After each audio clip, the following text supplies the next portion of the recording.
আসসালামু আলাইকুম রহমতুল্লাহ ভাই।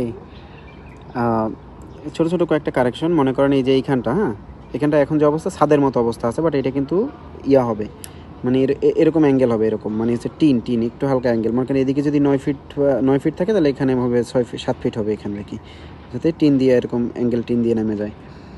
এটা হচ্ছে পিছনে, ওটা আপনি তো করবেন, হয়তো হয়তো কাজ চলমান আছে, তারপর আমি বললাম আর কি। আর এইখানে একটু মানে আমার আমার যে প্ল্যান ছিল সেই প্ল্যান অনুযায়ী এই জায়গাটা হয় নাই কীভাবে।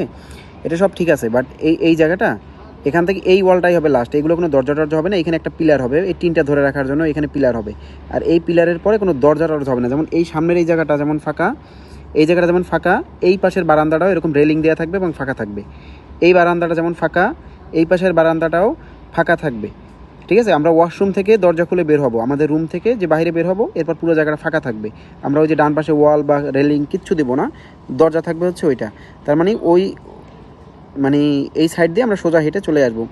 ওয়াশরুমের পাশ থেকে দরজা থেকে বের হয়ে এই জায়গাটা পুরো ওপেন থাকবে, হেঁটে ব্যালকনি এবং এই ছাদ এক বরাবর আমরা হেঁটে চলে আসবো, বা এরকম প্ল্যান থাকবে। ঠিক আছে।